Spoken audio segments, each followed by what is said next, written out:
great day, Ignite 2025. I am Willie Diggs, and I am so excited to be here with you today. It's an honor to be here, not just as a speaker, but as your brother, a co-laborer, and a pusher, because I believe in your brilliance. I believe in the fire that you have, and I believe that there's a divine calling for Black women in leadership now to rise up to the front. I'm here today as one, of course, as a leader, but more importantly, I stand here as one who has been led, taught, strengthened, and even saved. Can I say that again? Career saved by powerful, praying, purpose-filled Black women. Now, this goes from my mom all the way to my mentors, to my students and my sisters in the faith. I know that when Black women step up to leadership, families change, communities rise, and the church rises, the kingdom rises, industries change, and our world is never the same.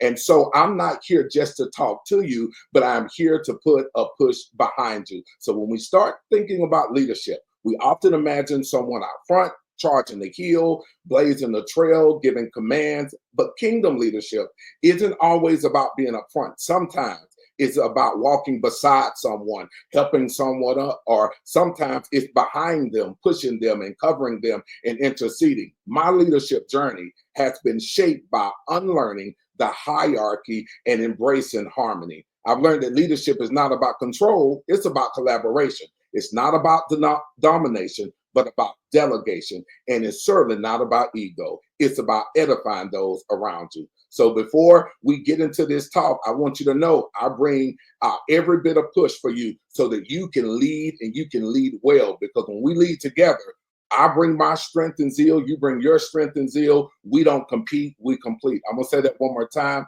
for the people in the back, because when we lead together, and I bring my strength, zeal to the table, you bring your strength and zeal to the table, we don't compete, we complete. We often imagine someone up front, right? Charging the hill, blazing the trail, giving commands. But kingdom leadership isn't always out front. Sometimes it's beside, sometimes it's behind, pushing someone, right? Covering someone and interceding. I happen to be a beneficiary of some amazing women. So my leadership journey has been shaped by unlearning this hierarchy method of thinking, but embracing harmony. I've learned that leadership is not about control, it's about collaboration. And it's not about domination, it's about delegation. And it's certainly not about ego, it's about edifying those who are around you. Because when we lead together, when I bring my strength and you bring your strength, then we don't compete, we complete. I'm gonna say that again for the people in the back, because when we lead together, when I bring my strength and I bring my tenacity and my zeal, and then you bring your tenacity and your zeal, we don't compete, we complete. But there are three things that I really want you to consider as you're on your leadership journey. Number one, you are not buried, you are being planted. Some of us have been asking this question: why does it feel like I'm in the dark? Why does it feel like I'm hidden or overlooked or covered up? I came to tell you today that you're not buried, you're planted. There's a difference, and I want you to grab this. Bring these things and being understanding that buried things are forgotten, but planted things are expected to grow. God has you in the soil right now, deep in the quiet, deep in the stretching, deep in the waiting, not to punish you, but to prepare you. Now, that may be frustrating, of course, and it may feel like a little bit of isolation, but I want to tell you that it's not your end. It's the beginning of something powerful that is taking root. So you got to stay in position. The deeper the roots, the taller the harvest. Keep going, because what's coming out of you will change everything around you. There's a legacy that's dependent on you to show up and show out. There's a legacy inside of you that are expecting you to show up in your authentic self. There is a legacy inside of you and counting on you to be all that you are created to be. Your resistance, here's the second thing, I want you to write this down. Your resistance is proof of your relevance. Now, we don't talk enough about how heavy it feels to carry something great. The attacks, the closed doors, the being shunned, those who may even be copying you, the silence from the very people who you poured into. But listen to me, Resistance is not the enemy of your assignment. Resistance is evidence that you are called to do something supernatural and you're called to do something great. And I want you to begin to think about this, not just from a ministry perspective, but any sphere of leadership that you will operate in, be it government, be it educational, be it higher education, or be it the corporate sector. Understand that you have what the great have. If you want to carry heavy oil, you got to be willing to press hard. If you weren't relevant, you wouldn't be a threat. If your voice didn't matter, the enemy wouldn't be trying so hard to mute it. So don't internalize the fight. I want you to embrace it. You've been marked. You're not a failure, but you got favor. Keep going, because your opposition is often the confirmation of your position. I believe it was Edgar A. Guest who said, "Figure it out for yourself, my lad. You have all that the greatest of men have had. 2 arms, 2 hands, 2 legs, 2 eyes, and a brain to use if you would be wise. With this equipment, they all began. So start from the top and say, I can." He went on to say, he said, "Look them over, the wise and the great. They take their food from a common plate. Similar knives and forks they use, similar laces they tie their shoes." In other words, what Edgar A. Guest was saying is that you, young lady, you got what the greats have. So when you show up into a room, not only show up and take a seat, but embrace the seat that's assigned to you. I want you to know that you don't just, here's your third thing, don't just show up. I need you to shake the room. We're not in a season where you can afford to just blend in.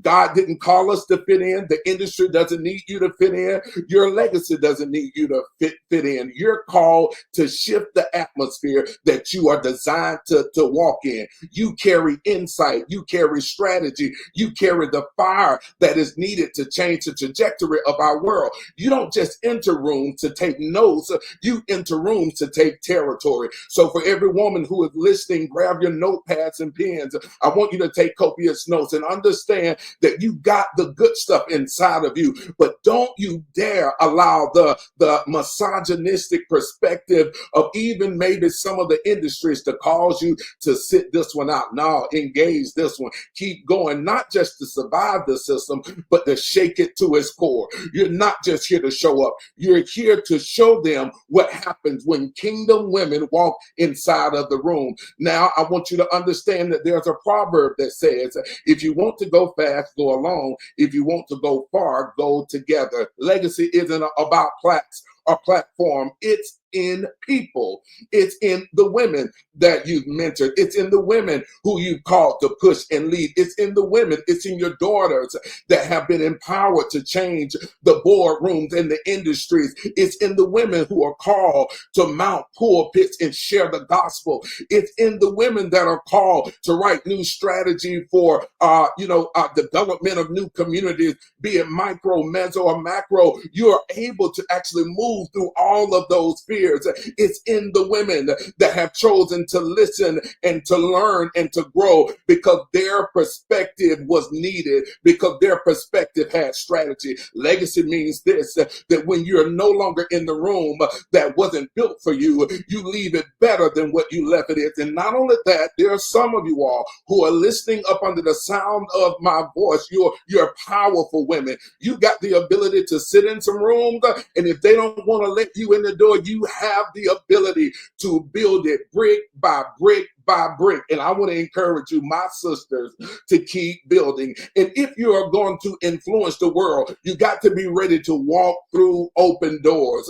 I want you to understand that your voice is needed in the room, and it's needed also when you leave the room. And it's not just to give your voice for charity, but it's to give it for clarity. Understand that you got to have a level of audacity when you're walking as a powerful woman. You got to have the courage to stand in rooms, and even though no one may be clapping, you got to get an inner clapping inside of you that will celebrate the fact that you got more credentials than most, that you got insight better than most, that you're not only, you've survived more than most, but when you show up, let this audacious power be heroic in you. And I want you to walk with a level of conviction, because I believe that when Black men, us, uplift Black women, we don't lose power, we multiply multiplied. I'm going to say that again because I feel it.